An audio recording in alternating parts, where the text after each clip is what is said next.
good morning, or good afternoon, or good evening. Or if you're doing this at 2 a.m., good morning, go to bed. You shouldn't be doing this at 2 a.m. All right, everybody, it's Mrs. Wynn. We're gonna do something a little different today, and that we're flipping the classroom. I'm gonna pre-record the slides and the notes, and then you're going to take your notes. You can either handwrite them, which I recommend because you will be able to pause this video at any time that you need. Or what I also or if you're more like, hey, I want to put this on a Google Doc, don't try to write everything I say. It's going to be a little bit more difficult when you are trying to like draw or diagram sentences. So what you'll do after this video is you will upload your notes. So whether that's a Google Doc or you're going to take pictures of your notes to show that you did the warm-ups and the practice bit. So we're going to start sentence diagramming, which I'm not going to lie, I'm intimidated by, but what we really need to figure out how to do is how to break a sentence down into its smallest parts so that we know when we've written a great sentence and when we've written something that might need a little bit of tweaking. So without further ado, let's jump into this.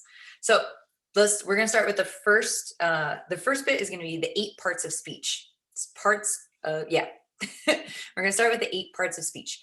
So I'm going to go through this rather quickly. Again, you can pause anytime that you need. This is lesson 1 in our grammar unit. So 4 parts of speech. Our first bit are nouns: person, place, thing, or idea. You've heard this before. Every single word belongs to one of these 8 groups, and those are our parts of speech. So for nouns, we have books, matches, sunlight, Maria, baby, shell, phone, empty glass, coffee cup, Mrs. Wynn. All those things are nouns. It's a thing. It can also be an idea: courage, bravery, love. So copy and identify the nouns. Sentence: I saw the movie in the theater. The fish swam through the water in the pond.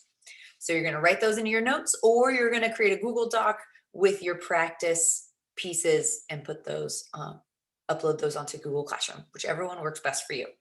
Okay, so you can either click pause and do that right now, or you can go through the whole lesson and then go back and do this after the fact. You will also have access to these slides.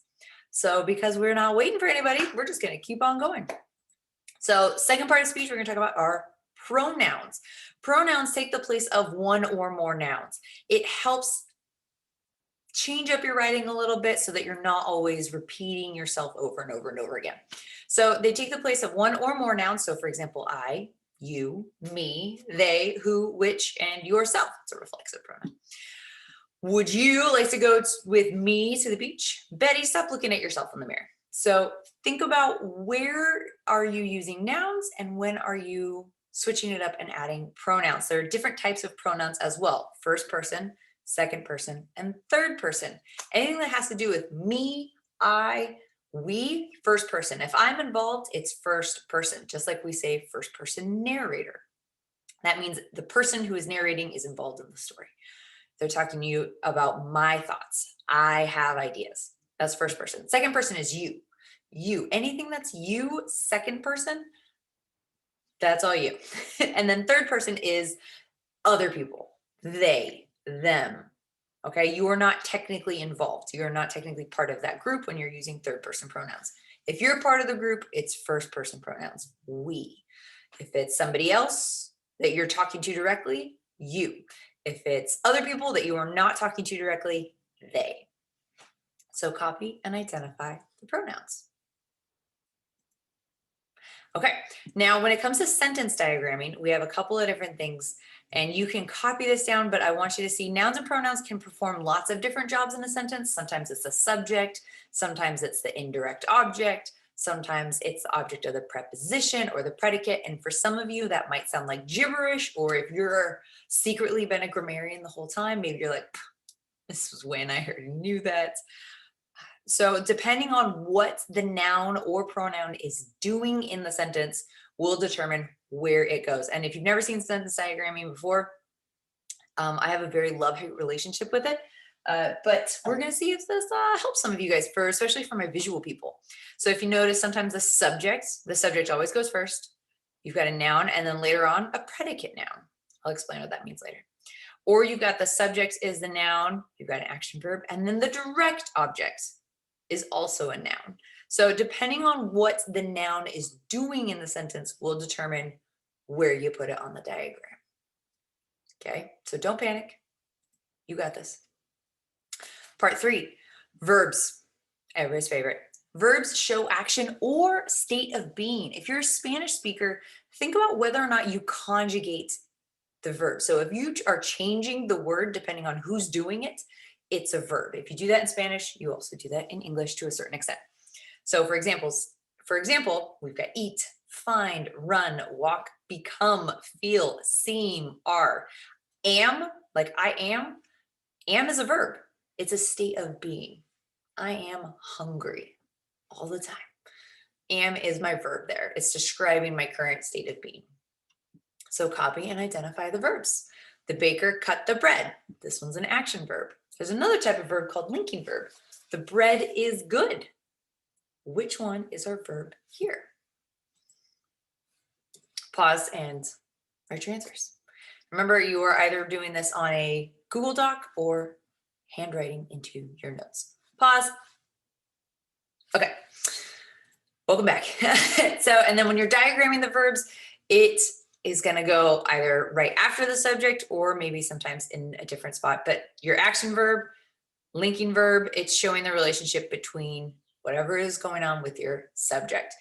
If you remember, the 3 elements of a complete sentence are a subject, a verb, and a complete thought. You can have a complete sentence with 2 words. Chaos erupted. Chaos, subject, it's my noun. Erupted, my verb. Sentence is done. It's a complete thought. Chaos erupted. Number 4, parts of speech, adjectives. Adjectives describe nouns and pronouns. And we're going to work on upping our ante when it comes to adjectives. They tell us which one, what kind, how many, whose. So for example, the book. Not just any book. I want the book. I want that one. Orange. Everyone's great color. Special, many, colorful, Charlie's. So again, which one? Are we talking about all of them ever created? Are we talking about one in particular? Are we talking about a specific kind? How many are we talking about? Or does it belong to somebody? So copy and identify the adjectives. I would like the fresh muffin. The blue coat is mine.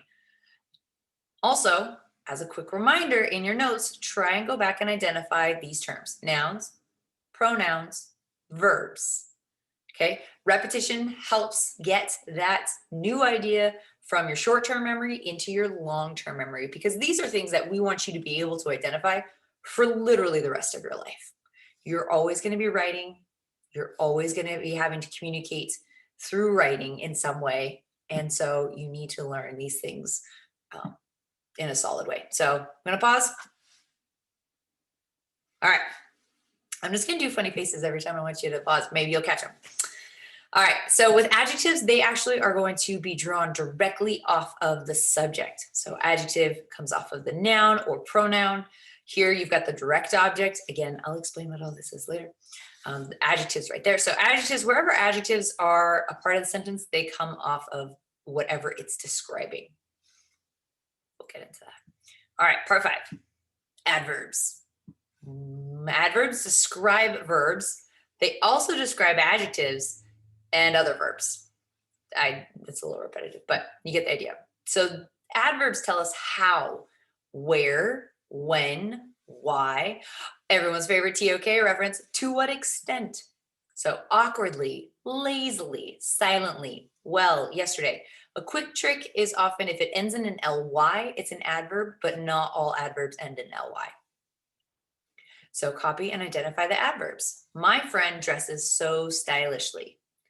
Yesterday, we went shopping everywhere. So remember how, when, where, why, to what extent.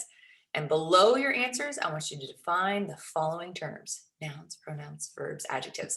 Again, I know it might feel repetitive, but that repetition is what's going to take it from that short term to the long term. we're going to be like that commercial that gets stuck in your head for the rest of your life. So you should have these things on lock. I'm going to pause real quick, hit pause and do it. Okay. So when you're diagramming adverbs, it's going to come off directly what it's modifying. So modifying is going to be a word we're going to use a lot here. Number 6, parts of speech, prepositions. These ones are weird, but I love them. Prepositions show the relationship between a noun or a pronoun and some other word or element in the sentence. So they are always in prepositional phrases. You're never going to see them just kind of sitting by themselves in the cafeteria. So it's always going to be a preposition plus a noun or a pronoun. So for examples, above, behind, below, from, inside, up, over.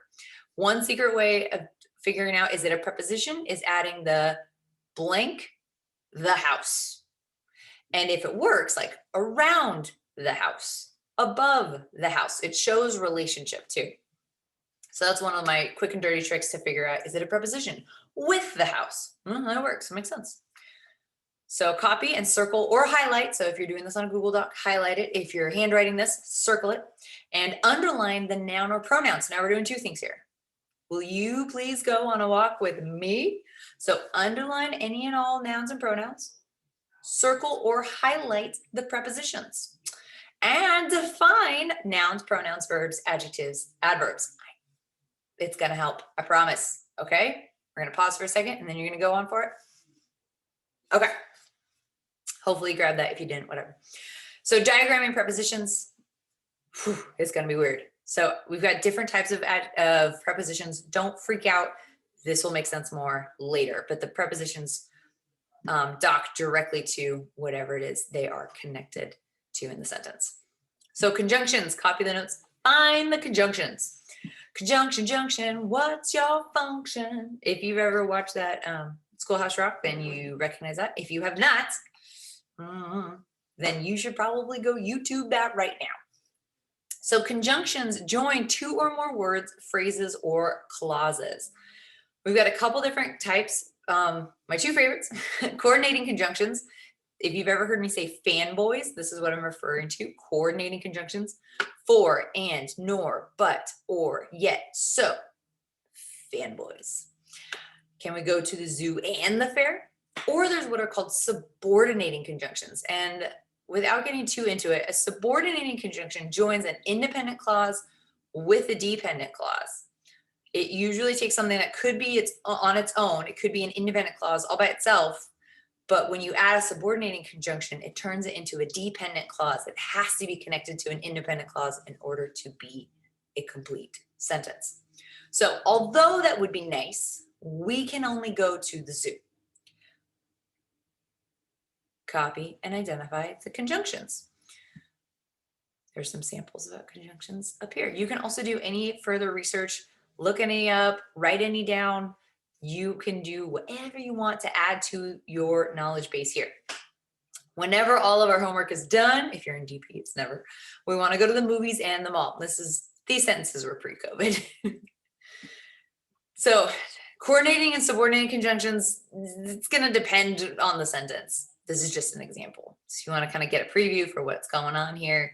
It's going to be, these sentences are going to look really cool by the end. You're going to be like, wow, this is fun. All right, last one, and you're almost done. Interjections. Interjections show emotion. Whoops. Grammar error. Hello. Let's fix that.